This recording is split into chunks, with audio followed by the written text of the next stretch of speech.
हरे कृष्ण कृष्ण कृष्ण हरे हरे, हरे राम राम राम हरे हरे।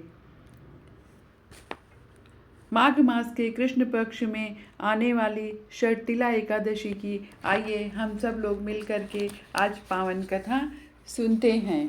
एक बार महाराज युधिष्ठिर ने भगवान श्री कृष्ण से पूछा कि हे भगवान, माघ मास के कृष्ण पक्ष में जो षटतिला एकादशी आती है उसको करने की कैसी विधि है तथा उसका फल क्या है, कृपा करके हे भगवान ये सब हमको बताइए।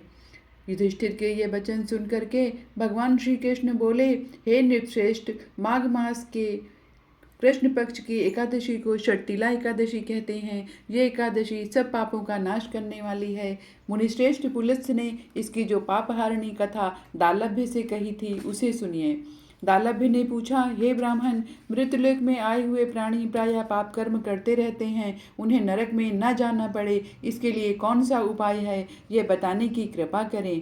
पुलत्स्य जी बोले, हे महाभाग, माघ मास आने पर मनुष्य को चाहिए कि वो नहा धोकर पवित्र हो, इंद्रिय संयम रखते हुए काम क्रोध अहंकार आदि बुराइयों को त्याग दे, देवादिदेव भगवान श्री नारायण का स्मरण करके जल से पैर धोकर भूमि पर पड़े हुए गोबर का संग्रह करे, उसमें तिल और कपास मिलाकर 108 पिंडिकाएं बनाए।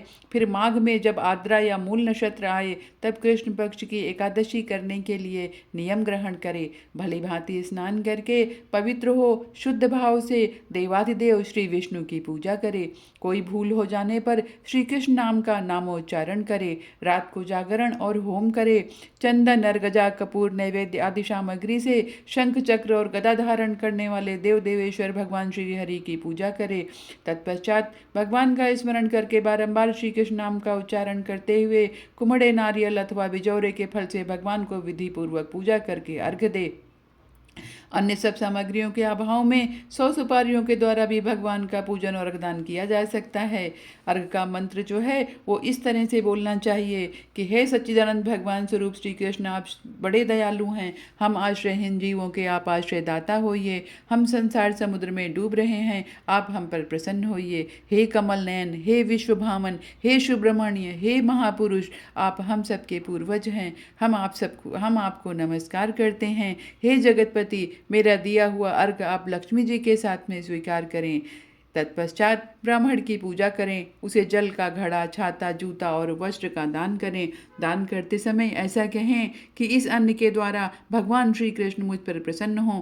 अपनी शक्ति के अनुसार श्रेष्ठ ब्राह्मण को काली गौ का दान करें। द्विज श्रेष्ठ विद्वान पुरुष को चाहिए कि वह तिल से भरा हुआ पात्र भी दान करे। उन तिलों के बोने पर उनसे जितनी शाखाएं पैदा हो सकती हैं उतने 1000 वर्षों तक वह स्वर्गलोक में प्रतिष्ठित होता है।